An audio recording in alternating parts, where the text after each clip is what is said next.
President of Ghana, how are you going to be dealing with illegal mining, aka Galamsey, which is affecting so many sectors of our economy? Thank you. Thank you. Kafui, I would say that maybe I won't talk about my first biggest surprise, but my second biggest surprise was when you were supposed to ask me this question on your station, on your show, and they canceled my interview with you. And it was because the orders from above. And today, you happen to be with one of these press people to ask me this question. I think you're a great interviewer, and so much could have come out that day if it's not because of how partisans we're becoming in this country. That may come into GTV, and the first thing that GTV, which is a Ghana national television that we have been watching our whole life that belongs to this country, would cancel my event or my speaking moment interview with you. And I'm sure you were surprised too, as much as I was surprised. So it's one of my biggest surprises. Second. Beyond that, what's the surprise you're running for president? Well, if I have to go on and on and on, I'll tell you a lot. A lot of cancellations have been my surprise. I think that, a government should embrace their own. That's how the new Ghana should be. If somebody wakes up tomorrow and they say they want to become the next Kwame Nkrumah, or they want to become the next Patrice Lumumba, as a nation, we have to embrace them. If somebody wants to be Bill Gates and they believe they're going to be Bill Gates, let's not laugh at them. Let's not cancel their ways of trying to voice out their vision. Let's not interfere with their plans and their visions. Because if you do that, you make the citizen be surprised if truly they're Ghanaian or they're not. So these are my surprises. And I will have a lot if I have to go through. But I just wanted to use your one as a great example because I was truly surprised. And I'm sure you were too, because you were waiting for me and you just found out that orders from above says, I can't be there. We'll explore them when we have the interview later. Well, I have been called twice and I still said that I feel like I need an apology letter from GTV, not from the government, but from them as an institution. It's only right that they have to say, we're sorry we treated you that way. Can we have an interview? And you'll be the first person I'd like to say that. Now, the second question, Galamsey, okay, illegal mining. It is destroying our country. The sad thing is, it's not our country people that destroyed our country. They were still doing illegal mining. We could have controlled them. But we let in the Chinese, and there are millions of Chinese in our country. And they mine 24/7. Now all our waters are poisoned. And the food that we're starting to eat is this same water system that is feeding the ground. So, believe it or not, in the next 10 to 15 years, don't be scared if you see any children with 3 eyes or 7 fingers. It's happening already. Okay. Now, for me as a leader, the first thing I will do is I will stop the foreigners who are destroying my land. In fact, if the Chinese are hearing me, I will probably put hundreds of thousands of them at the house arrest and call the Chinese president that this is what you've done to my country. You have caused 33 million people's lives. And therefore, you are going to be responsible for building and fabricating all our nest plants that will recycle this water again for us to get our life back. And after, I will release your 100,000 people to you after 4 years of hard work to fix my country. Just to show the world that we are not animals here. You cannot go to anyone's country and destroy their water, destroy their cocoa, destroy their whole life. What kind of government do we have? And they're sitting down watching them. What is Ghana today? Who are we? Anybody comes to our country and experiment us and do whatever they like and they go out just because they put something in a brown envelope for somebody who is not even certified to be a minister or to be a leader.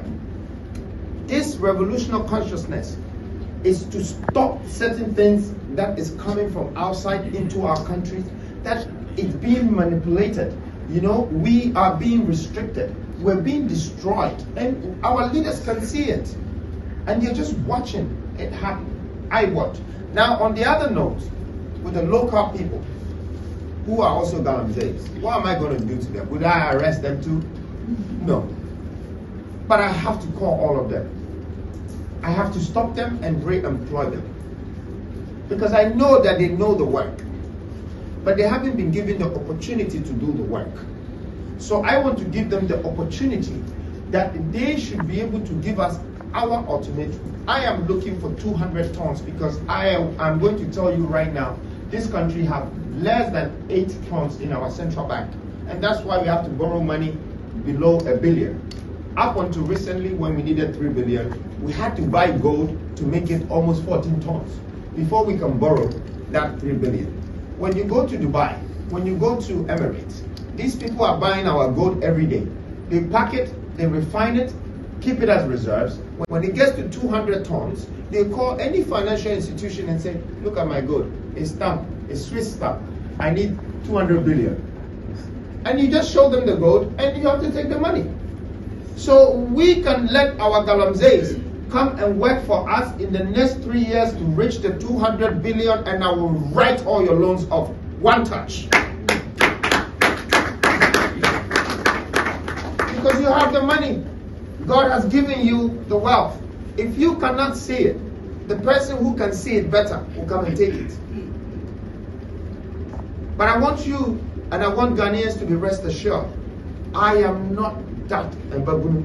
Minye obia afe na me ba betena ho na me hwe me nkrofo na we sisi om na we fa we na we fa we nka sane ye kanu dia nka manya me dia bi ka me ba ha ba ye den but enam osunti ana nam no ma ekoso wo kromanti enti ana betu anamo ho se me ba na ma ba me ma mo majai. And I will make sure I create wealth in this country. I make sure I will bring jobs in this country. Because, say, if we're able to just get another 3.5 million workers, we will have 7 million workers. 7 million workers is what we had in 1960. And the country was slightly above 7 million, which means 90-something% where they had jobs. Today, we're 33 million. And it's just about 12% that have jobs. The rest don't pay it.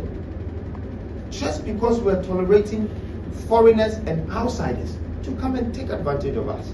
And we don't even know what to do with our own people. Our own people. We have 75%, which is 0 to 45 years. The youth, this is empowerment. What are we doing with them? So this question is a great question, and I hope that you can ask me another one, but I will leave it for when I get my apology letter. If I may add a few words to what Kwame has just said. A few of you know me. I'm almost 88. I have been in business here. Sorry, I would like to introduce Many of them know me already. General Nunu. This is General Nunu, go way back from Nkrumah all the way I to worked today. with Nkrumah at the Flagstaff, and now you call it Jubilee House. Now, I am here this morning because I heard Kwame was going to meet the press today. I have a medical emergency. I need not be here, but Ghana is too important for me to ignore. Ghana's future is too important for me to ignore. At the age of 88, almost, Kwame 44. Twice your age. You're twice my age. Some people at my age, below my age, but Joe Biden, they are doubting his what their brain is working well. And my brain is working 100% well.